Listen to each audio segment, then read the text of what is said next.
All right, so we are moving on into the last phase of Franz von Stuck. Let's see here. Now, the arc of his career, as we have said, goes from 1908 to 1928, the year of his death. And it's composed really, the early, middle, and late periods are each composed of 2 7-year Saturn cycles, although he dies 1 year short of completing the 6th Saturn cycle, which would have been 1929. And so 1887 to 1900 is the first period, and the first Saturn cycle then is 1887 to 1894. The second cycle, finishing out the early period, 1894 to 1901. And then the middle period then begins, 1901 to 1915, and it too is composed of 2 Saturn cycles, in this case 1901 to 1908, and then that's the third, and the fourth, which we will begin with here in this video, 1908 to 1915, when he started to fall out of favor right around 1908, and then down to the 5th Saturn cycle, 1915 to 1922, and then finally 1922 to 28, falling 1 year short of completing a 6th Saturn cycle, which does, though, as was the case with both Birkeland and Caspar David Friedrich, 41 years, which is Uranus opposite Uranus. From the point where the planet Uranus was when he started to where it was when he ended is 41 years. It takes 84 years to return. 42 years right in there is the major breakthrough period. All right. So we have the 4th, 5th, and 6th Saturn cycles then to discuss in this video here. This is Pluto. This is painted from 1909. We had ended with Inferno, 1908, beginning the 4th Saturn cycle last time. So this is Pluto. It's magnificent. Very beautiful painting, very powerful. And then Dissonance, back to his world of Birkeland's Fawns, Nymphs, and Satters. That's about as close to a kitschy image that Stuck ever comes. And then here we have the old fawn teaching the new fawns. And then the dance. Very luminous, very vivid colors in this. The contrast of the red outfit and the blue outfit really makes the painting there in the center. Excellent painting. And then Adam and Eve, the family, 1912. Returning to the theme of Adam and Eve here with the apples, offering the apples to the child, who is probably Cain, I believe. And then Amazon and Centaur. I think this is the final variation on the theme of Amazon and Centaur in his work.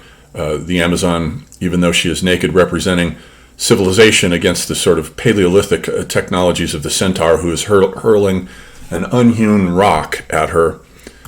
Then we have this lover's painting, Falling Star, Ring Dance, which is a painting that does evoke the Three Graces. This is Raphael's 1503 painting of the Three Graces, each of them holding an apple, referring back to the apple that Eve offers to Adam, and then which is really what's between her legs. It's a metaphor for that.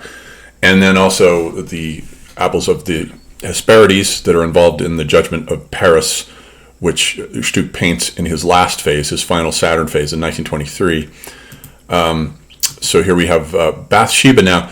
Now in this middle and late period, he starts dialoguing a lot more, not just with Arnold Birkeland now, but with the old masters. And this is Bathsheba. It's absolutely electric, this painting. It's almost as though he has taken the iconotype of Bathsheba and plugged it in and sent electricity racing through it. That's what it looks like. Now, this isn't a very old iconotype. Here is Rembrandts Bathsheba from 1652. And now, when Rembrandt came in, he invented a lot of new biblical archetypes because during the Protestant Reformation, all the Protestants had melted down all the iconotypes, and there just weren't any in the North. And so in most of 17th century Dutch art, we get the still life, we get the portrait study, we get the landscape painting, but very little biblical imagery.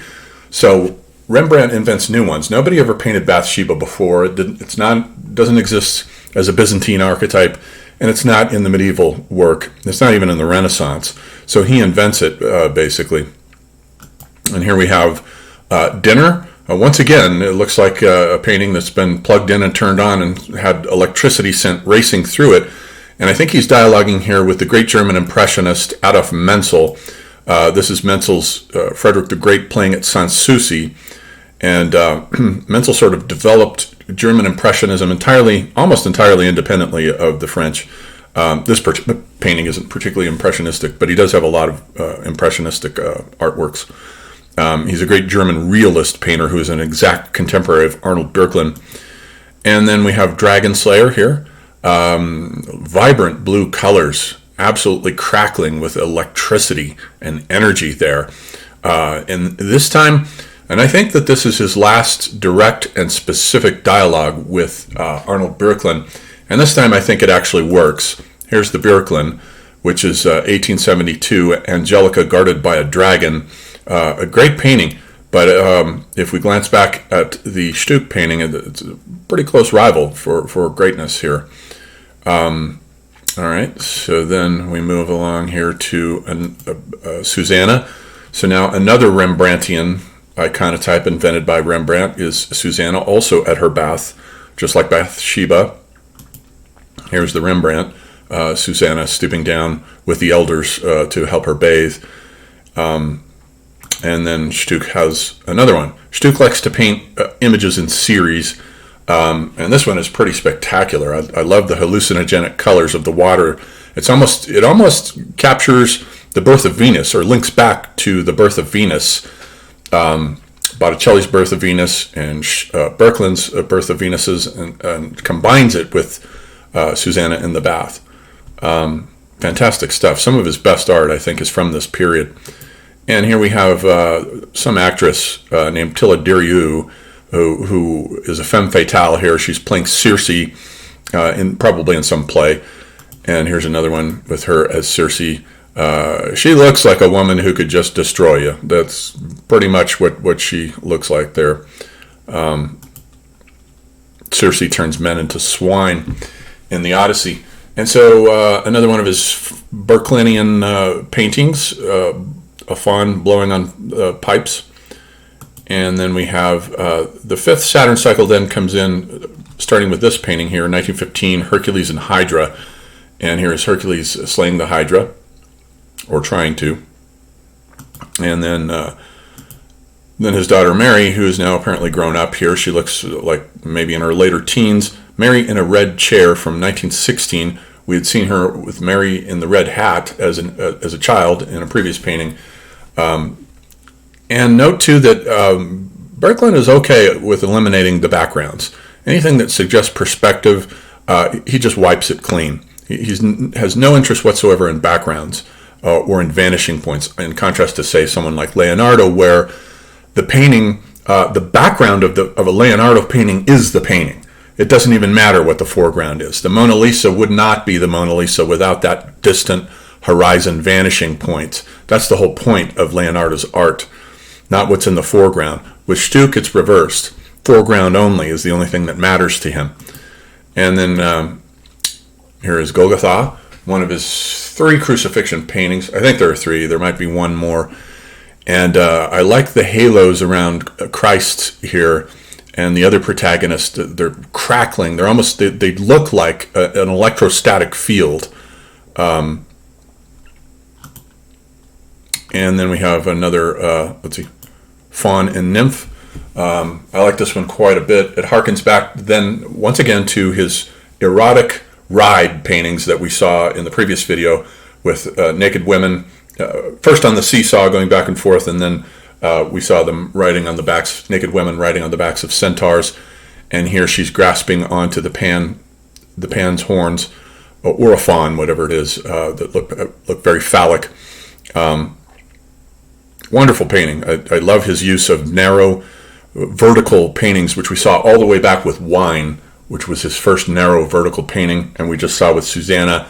They're pretty awesome. And then here we have Pan, a wonderful portrait study, Pan plugged into the the iconotype of the portrait study that emerged out of the Renaissance with artists like Giovanni Bellini and his Doge Loredano, or Jan van Eyck. Spring. So I think this is pretty much the last of his Fawn and Nymph paintings, this series here of Fawn and Nymph, Pan, and Spring. And here we have the Centaur, piping Centaur that we saw earlier, only minus the erotic ride. He's just having a good time out in nature, playing the song of nature. And here we have a very excellent Adam and Eve. He's taken the glowing bioluminescent snake that we saw in the painting Inferno and put it into the painting here, and it really makes the painting. He has a habit of putting like one motif or pattern or image in a painting that just makes it, like we saw with the Sin, with the orange corner up in the top that made that painting work. The snake, the bioluminescent snake here is what makes this painting work. It's absolutely fantastic. And then we enter to the late period, the final period, the last of his Saturn cycles here, 22 to 28, which is 6 years. It falls 1 year short. And this is the Judgement of Paris with Athena and Hera and Aphrodite in that order from right to left. And I think he's losing something here. I think it's pretty evident that this is the late period that we've crossed over into. There's a lack of detail. Something is missing here that was there in his earlier paintings that just isn't here now. And then he goes back and, let's see, we have Pygmalion. Where'd he go? Here we have Narcissus first, before Pygmalion. Narcissus, beautiful painting. It almost suggests some of Picasso's early paintings, where he has similar figures doing similar things.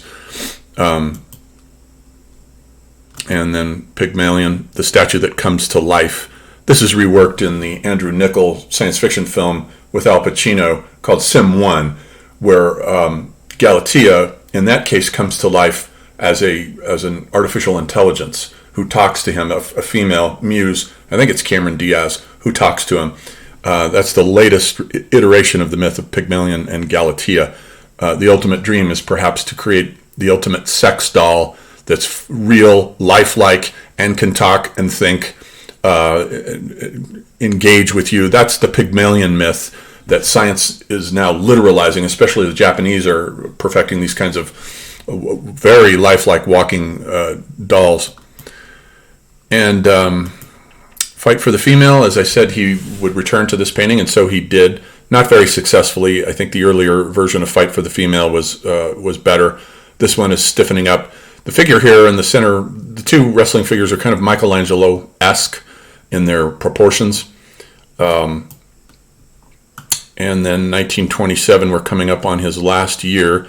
This is Helios, the sun god, very Art Nouveau-esque, even though that time has passed. And then in his last year, he goes back to the iconotype of Judith beheading Holofernes, which comes from the Book of Judith, where to fight for her people, the Hebrews who are being oppressed by the Syrians, she goes and sleeps with the Syrian general, Holofernes, and then while he's sleeping, gets up and cuts off his head. Stuck likes the archetype of the femme fatale, the dangerous female. And that is, of course, going back to, here is Caravaggio handling that theme, Judith beheading Holofernes in classic Caravaggio-esque, explicit, violent style. That's just the way he did it. This painting was very shocking when it came out. And then here's another one in the series that Stuck is working on as he completes his career. There's a few more of these. I think he painted 4 or 5 of them. And they're all beautiful and lyrical, and a very good way to sign off. This painting, however, is not. I think it's a weak painting, Race of 1927. It's about as weak as Berklin's last painting was that we saw. I think it's time to hang up the brushes here, and he knew it. All right, then. So that is the art of Franz von Stuck.